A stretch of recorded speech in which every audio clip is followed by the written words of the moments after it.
Mi nombre es Magalia Bruch y les voy a presentar a continuación. Se define sepsis como una disfunción orgánica secundaria a una desregulada respuesta del huésped a una infección. Es decir, el paciente presenta una infección y una disfunción orgánica secundaria. Se define shock séptico como alteración circulatoria, celular y metabólica subyacente a la sepsis de una forma tan profunda que puede producir la muerte del paciente. El paciente también va a tener hipotensión que no responde a la reanimación hídrica parenteral agresiva y requiere de la utilización de vasopresores, es decir, fármacos que mantengan la tensión arterial. En este caso la vamos a evaluar con la tensión arterial media, con el objetivo de que ésta sea mayor o igual a 65 milímetros de mercurio. Y por último, con la presencia de ácido láctico en sangre mayor a 2. El shock es la manifestación clínica de la insuficiencia circulatoria aguda, que produce inadecuada utilización de oxígeno por las células independientemente del aporte. Eso se define como disoxia. Esto produce una alteración en la capacidad de perfusión de los tejidos y las necesidades metabólicas. Según la fisiopatología del shock, el shock séptico se va a incluir dentro del shock distributivo o vasogénico.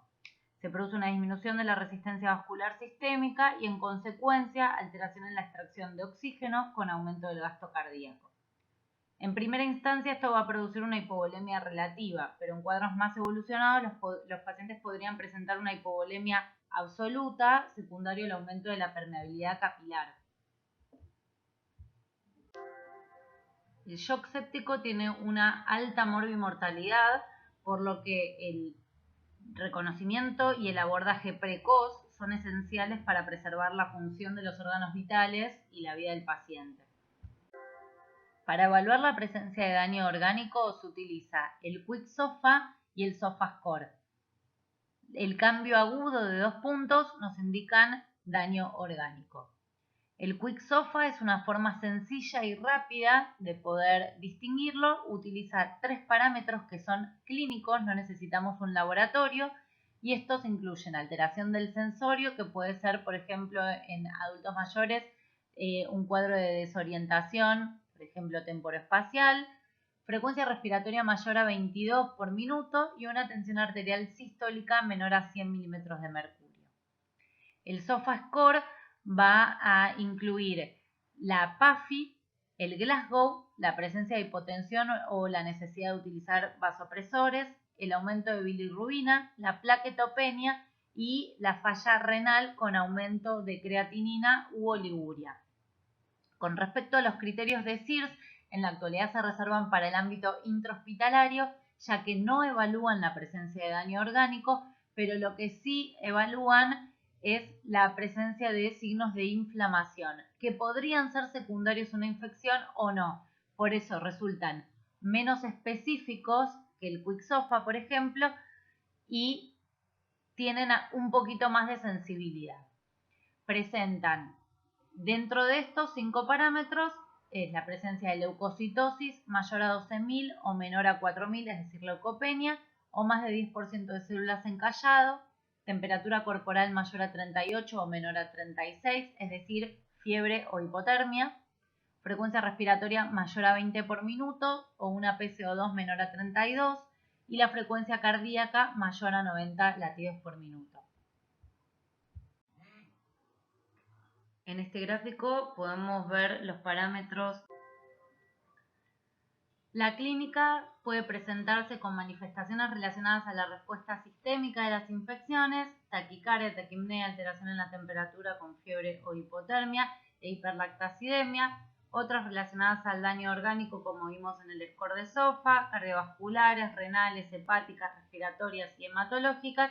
Y por último, lo propio y característico del shock son los signos de hipoperfusión, en donde se observarán 3 órganos principalmente: por un lado la piel, por otro lado el sistema nervioso central y por otro lado el riñón. La piel, al principio, en los pacientes que presentan una sepsis o un shock séptico, suele estar caliente, pero con la evolución del cuadro se torna fría, pálida, con retraso del llenado capilar, cianosis y líquido reticular.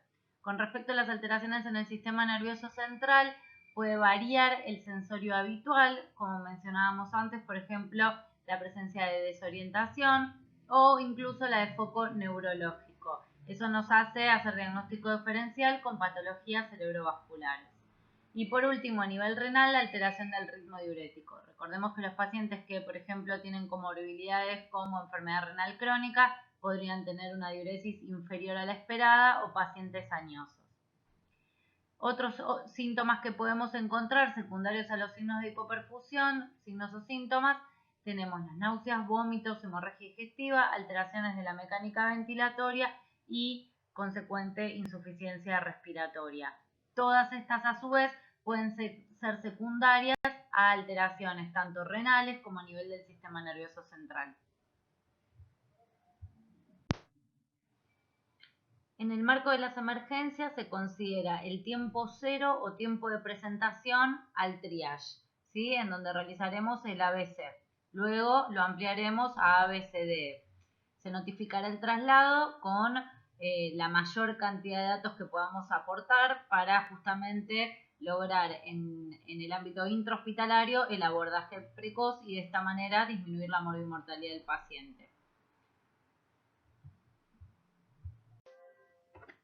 En el abordaje intrahospitalario, según las últimas guías, las guías de Surviving Sepsis, se habla de una primera hora clave en la que hay que hacer un abordaje agresivo para poder restablecer la circulación y la perfusión, principalmente de los órganos nobles. Hay que asegurar la vía aérea, administrar oxigenoterapia, como lo dice la palabra, el oxígeno también es parte del tratamiento. En este caso se debe realizar a alto flujo. Recordemos que el paciente presenta disoxia y que a pesar del aporte, o sea, independientemente del aporte que nosotros le demos, las células van a tener una dificultad para poder utilizarlo. Entonces es importante el abordaje completo para poder restablecer la oxigenación orgánica.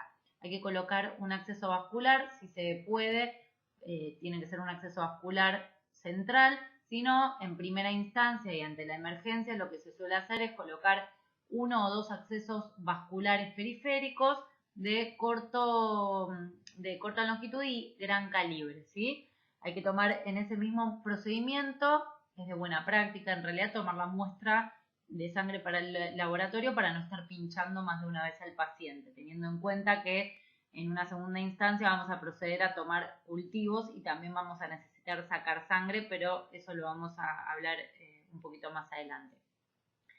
Se iniciará la reanimación con fluidos de forma agresiva. Los de elección son los cristaloides como la solución fisiológica. Se va a administrar de 30 a 50 mililitros kilo. Hay que considerar la albúmina. Recordemos que la albúmina presenta un poder oncótico superior, lo que permite perfundir de forma considerable el intravascular. Hay que tener cuidado con los pacientes que presentan alguna comorbilidad, principalmente cardiológica, que no puedan lograr manejar la sobrecarga hídrica, ¿sí? Un paciente que presenta insuficiencia cardíaca y nosotros lo expandimos con 2-3 litros en la primera hora, le va a costar colocarlo en el intravascular y a su vez cuando lo lleve al intravascular puede presentar signos de falla cardíaca, signos de falla de bomba y eso también aumenta la morbimortalidad. Se va a iniciar el tratamiento antibiótico empírico y se van a realizar, según la estabilidad hemodinámica del paciente, los estudios por imágenes correspondientes a fin de buscar el foco infeccioso. Por ejemplo, ecografías, tomografías, ¿sí? Lo que sea necesario. Se realizarán los cultivos según el foco que encontremos. Siempre en los pacientes sépticos hay que realizar hemocultivos por 2.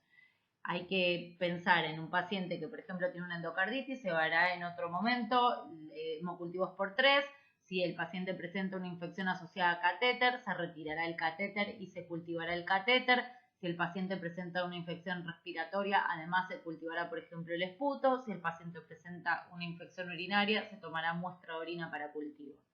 Y los procedimientos complementarios, según corresponda, incluye, por ejemplo, el drenaje de abscesos o de, lo mismo, colecciones dentro de que podamos encontrar en estudios por imágenes. En la revisación secundaria incluiremos, bueno, como ya se mencionó en otras clases, la sigla AMPLIE es la que nos permite seguir indagando acerca de los antecedentes del paciente para poder llevar un abordaje correspondiente. En este caso nos importa saber antecedentes de alergias, más que nada porque, por ejemplo, si tiene alergias medicamentosas, eso va a modificar el tratamiento empírico que elijamos. Medicamentos que consuman, tratamiento habitual o que hayan consumido algún fármaco en ese contexto, enfermedades previas, enfermedades pasadas preexistentes o que estén cursando, alimentos ingeridos, etc. Se realizará el examen físico completo y más estudios complementarios diferidos según corresponda.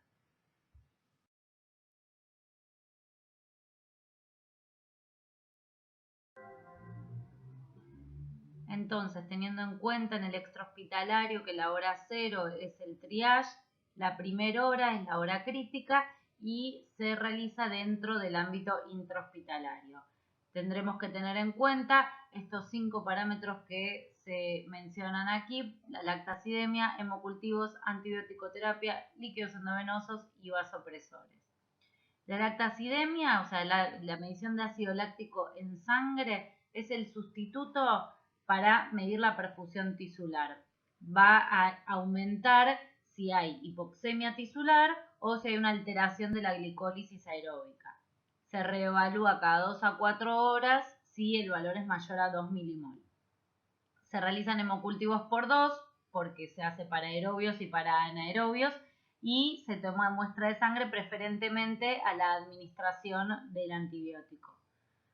La antibiótico-terapia debe ser de amplio espectro según el foco evidente o según la sospecha del mismo y se adecuará a la clínica y antecedentes del paciente. Por ejemplo, pacientes que tienen enfermedad renal, habrá que ver qué antibiótico se usa y si requiere del ajuste a su función. Por otro lado, la reanimación con líquidos endovenosos de 30 miligramos kilo de cristaloide si el paciente presenta hipotensión o si tiene láctico igual o mayor a 4.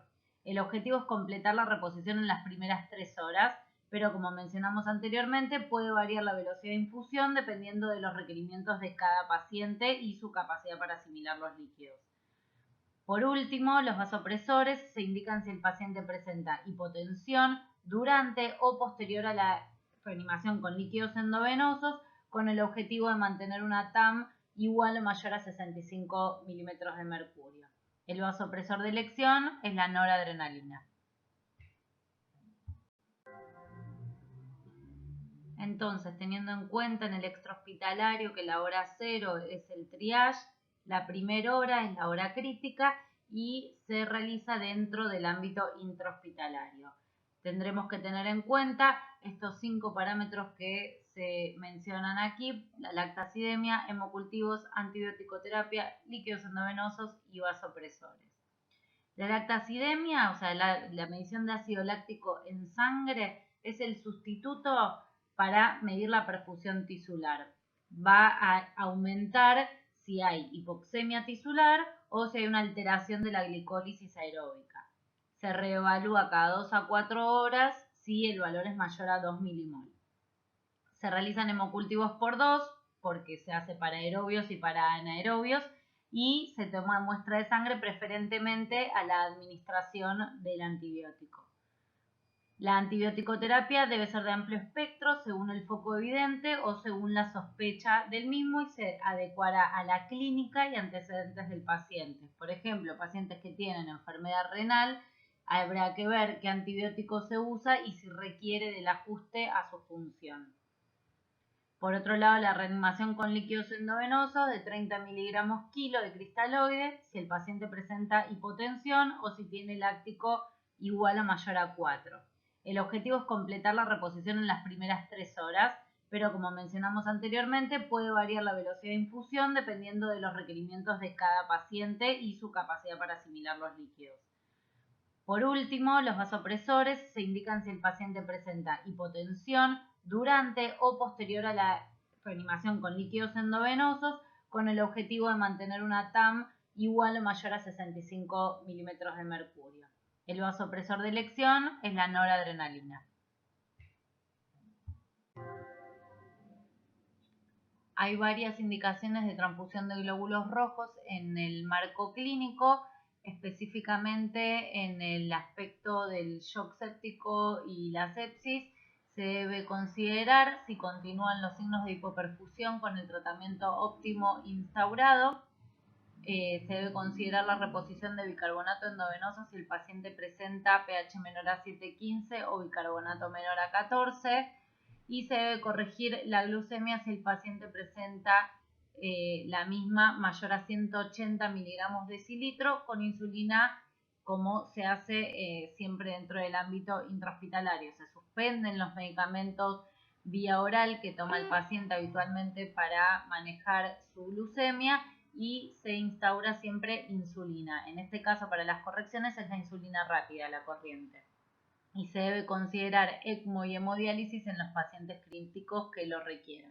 Hay varias indicaciones de esto y hay indicaciones de diálisis de urgencia, por ejemplo, y hay diálisis también que pueden ser programadas. Si el paciente presenta signos de hipoperfusión persistente, es decir, que no responde al tratamiento instaurado, se adicionará dobutamina. Cuando el paciente se encuentra en un shock refractario, se puede utilizar glucocorticoides de forma endovenosa, pero este tratamiento es discutido. Los objetivos de reanimación, es decir, los distintos parámetros que evaluaremos para constatar la respuesta del paciente al tratamiento instaurado, son cuando la presión venosa central es entre 8 y 12 centímetros de agua, cuando la TAM es igual o mayor a 65 milímetros de mercurio, cuando conseguimos una diuresis mayor o igual a 0,5 mililitros kilo hora, cuando la saturación de oxígeno de la vena cava superior es mayor al 70% o la saturación venosa mixta mayor a 65%, y cuando conseguimos una lactacidemia menor a 18 miligramos decilitro. Muchas gracias por su atención.